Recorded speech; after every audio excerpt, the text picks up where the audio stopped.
Shalom, Israel. I would like to give all reverence, due benevolence, worship, honor, praise, and glory unto the Most High God, whose name is Yahweh, and his only begotten Son, whose name is Yahweh Shai.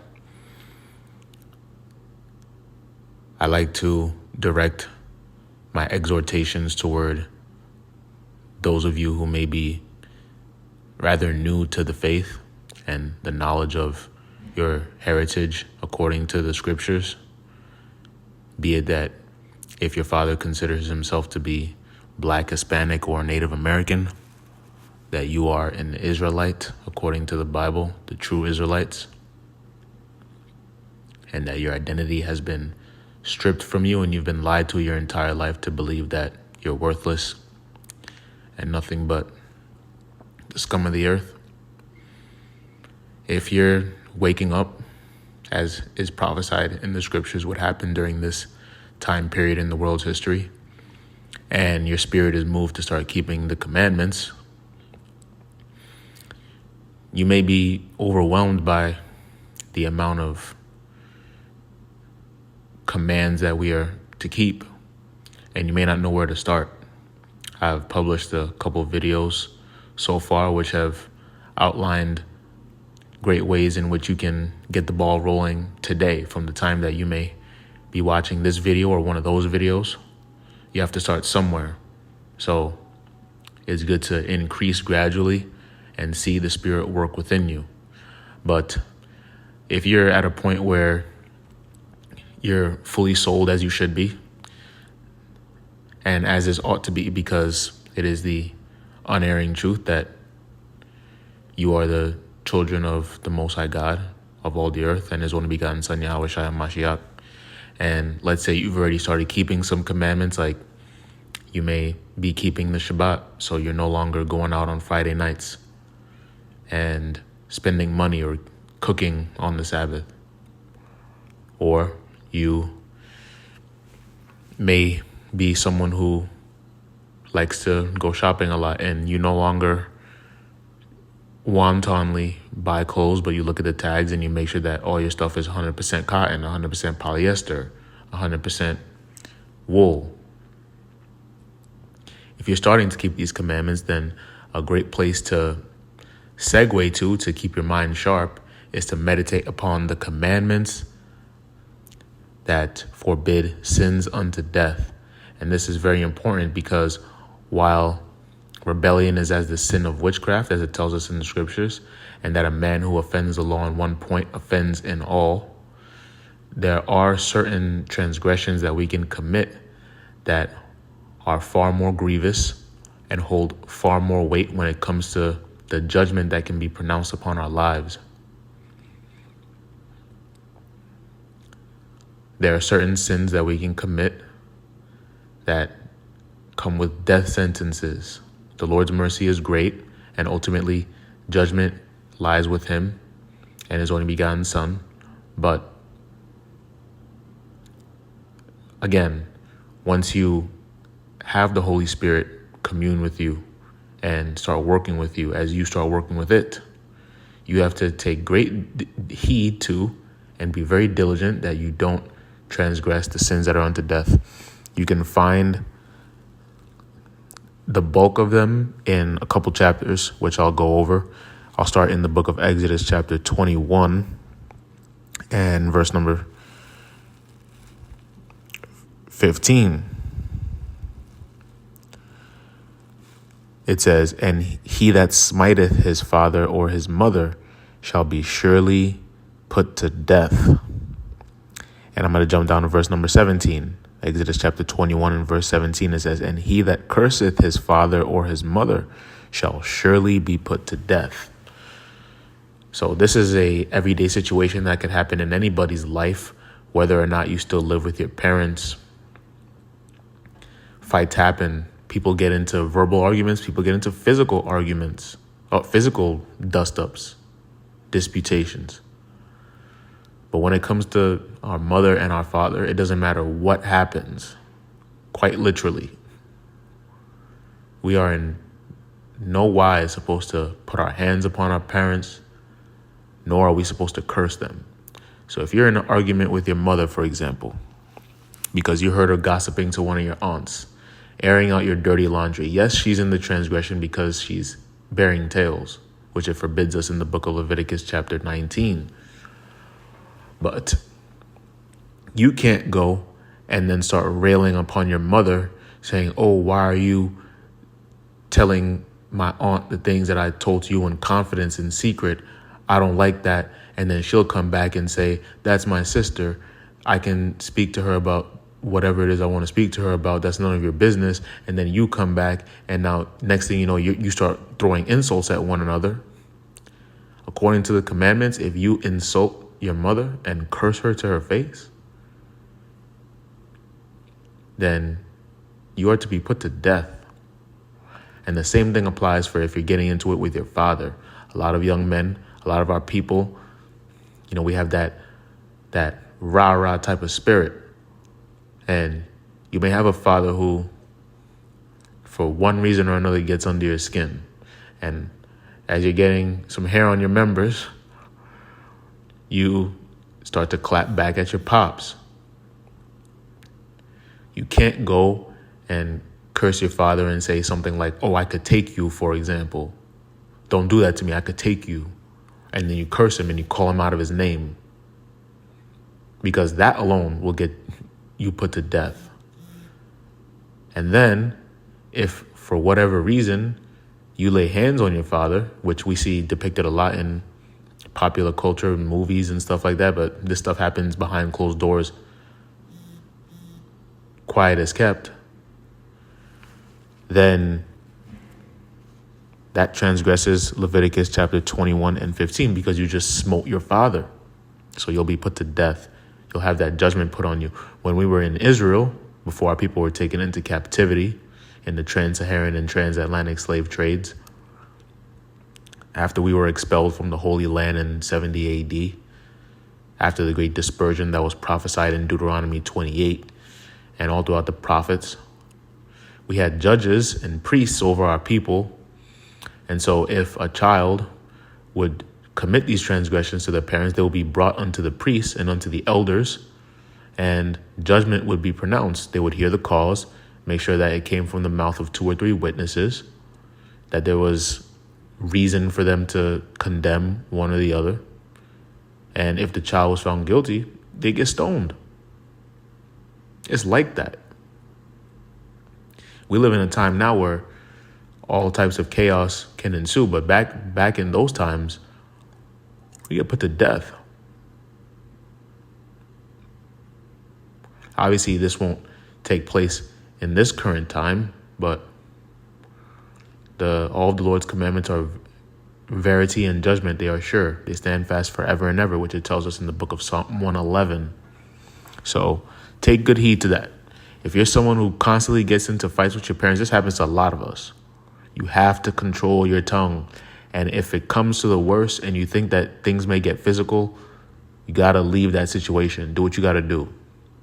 If you like to listen to music, pop some music in your ears, go take a walk. If you like to play sports, go play some sports. Call your friends up. Be like, yo, things are getting pretty tense. I need to just come crash at your place, whatever, this, that, and the third. Make sure that you abide by the word. Do whatever it is you got to do. Because there's certain words and certain actions that you cannot take back. Especially once you know about it too. If you do these things in ignorance, then there may be grace and mercy imparted upon you, depending on, the decision that's made in the third heaven. But take good heed. Now, I'll move into the book of Leviticus chapter 20, and it gives us a bunch of commandments that are punishable by death. And here's one in verse number 10. It says, "And the man that committeth adultery with another man's wife, even he that committeth adultery with his neighbor's wife, the adulterer and the adulteress shall surely be put to death." Again, this is another transgression that, this really is prevalent in all people groups, but our people love to do this. That TYB spirit, where you like to go behind your friend's back and even sometimes right underneath their nose and deal with their wife. You can't do these things. It is better to marry than to burn. So if you can't abstain from sex and control your members in that regard, then you need to find yourself a woman who doesn't belong to anybody else. Because once you have sex with another man's wife, as it tells us in verse 10 here, Leviticus 20:10, with your neighbor's wife, that means your fellow Black, Hispanic, or Native American man, but really any man, that's punishable by death. It's disgusting. Because you have to know in the back of your mind, like, you're doing somebody wrong. And a lot of times, again, this is with people who you know. A lot of times with people who you don't know. But either way, why do you get satisfaction out of deflowering someone else's wife? It's a what people would call a cheap thrill. And it's not even cheap because it's disgusting. It's abominable. You should get the satisfaction out of being able to woo and lock down a woman who is a free agent. If that's the decision that you make in your life. But that's such a humbling, you humble your neighbor's wife, you humble her. Again, people would get put to death back in ancient times. And this is still punishable by death.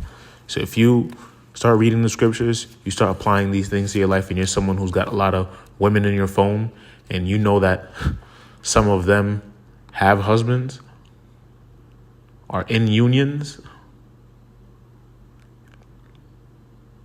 you need to cut them off yesterday, because that's a one-way ticket to you getting despised by the Lord. And he might call your number. And spirits created for vengeance, they might come knocking at your doorstep, and you won't be able to do anything in that day.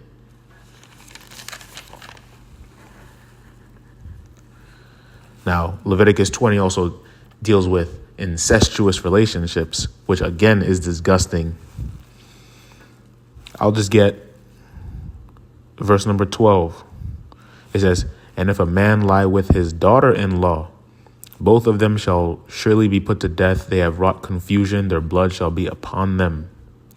Verse 14. This is something that you may do if you're someone who is very promiscuous or someone who gets a lot of women. It says, "And if a man take a wife and her mother, it is wickedness. They shall be burnt with fire, both he and they, that there be no wickedness among you." So if you're someone who likes to engage in threesomes, and for some reason you're attracted to the woman who you're engaging with her mother, and you get a wicked thought in your head to have her come join you guys, that's wickedness. And that's punishable by death as well. And believe it or not, that goes on more often than people might think or like to admit overtly.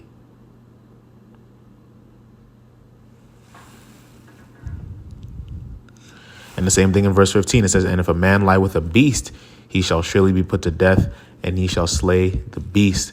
Now, this is a major extreme, but if you're that top 1%, you need to not do that. That's a very rare occurrence in this time. I would assume. I don't know what goes on behind a lot of people's closed doors, but if for any reason you have pets or animals that you may live in a rural area, find a human being that that you can engage with. It's not worth your life to do things like that. But these are sins unto death. And I'll close out with one that's much, much more applicable to daily life in the book of Numbers chapter 15 in all seriousness. Numbers chapter 15 and verse number 38. Matter of fact, I'm going to jump up to verse number 33, because this is the reason why Israel was commanded, or a large reason why Israel was commanded to wear fringes upon their garments. Let's read the account. It says, this is Numbers chapter 15 and verse 33. It says, and they that found him gathering sticks brought him unto Moses and Aaron and unto all the congregation. And they put him in ward, because it was not declared what should be done to him. Excuse me, I'm going to jump up to verse 32. We'll read it again. Numbers 15 and 32. It says, and while the children of Israel were in the wilderness, they found a man that gathered sticks upon the Sabbath day. And they that found him gathering sticks brought him unto Moses and Aaron and unto all the congregation. And they put him in ward, because it was not declared what should be done to him. And the Lord said unto Moses, the man shall be surely put to death. All the congregation shall stone him with stones without the camp. And all the congregation brought him without the camp and stoned him with stones. And he died as the Lord commanded Moses. So this man transgressed the Sabbath day. You can't work. So you can't put your hand to the plow. You can't bear burdens. You can't be carrying like lumber and stuff like that on the Sabbath day. That's comparable, parallel to gathering sticks. You're picking up a whole bunch of sticks and you're trying to move them from one place to another. What are you going to do with those sticks? I mean, you're probably not someone who's going to gather sticks in this day and age. I mean, unless you're trying to like start a bonfire or something. But again, that's multiplying sin upon sin. Because why are you outside starting bonfires when you're not supposed to kindle a fire in your habitations, or kindle a fire, period? You can't do any work on the Sabbath day. You can't buy anything on the Sabbath day. You can't sell anything. You can't kindle a fire. You can't cook.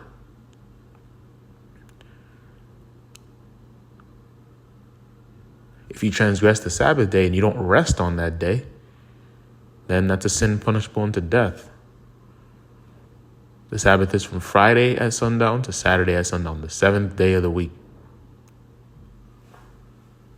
And during that time, it is wise to read the scriptures, to meditate, spend some time with family in your dwelling place, cogitate upon the precepts, reflect on your ways.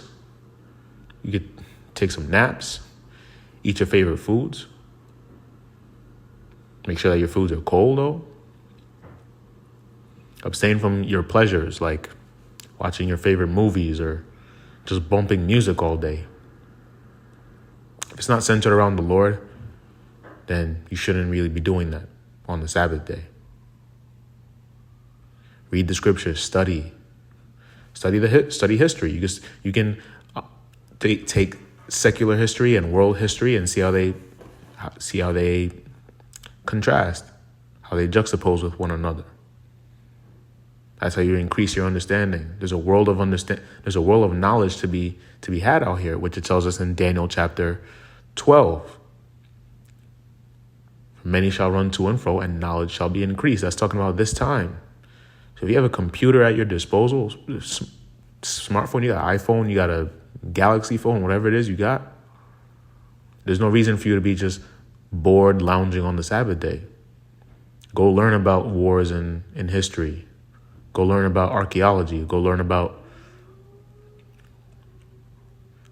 the ways in which the scriptures were found. That's a great pursuit to undertake. Where did these books come from? Go learn about the kings of Israel, the kings of Judah. Go learn about the other nations and what they were doing at these times and how conflicts arose. The Egyptians, the Assyrians, the Syrians, things like that. You can take precepts within the scriptures and create your own rabbit holes that you go down into. But these are sins unto death that you should take great heed to. Keep the Sabbath day holy. Meditate on that every week. It's a weekly occurrence and you cannot transgress it. Do not call your father or your mother out on their name. And definitely don't put your hands on them. Don't commit adultery with your neighbor's wife speaking to you Israelite men. Find your own wife, find your own woman to deal with. And don't do egregious things like have threesomes with a woman and her mother, or lie with a beast. Meditate on the sins unto death. You can find them in Leviticus chapter 20. There's a bunch there. Exodus chapter 21. And the more you read throughout the scriptures, you'll see how men were put to death for doing abominable things that displeased the Lord.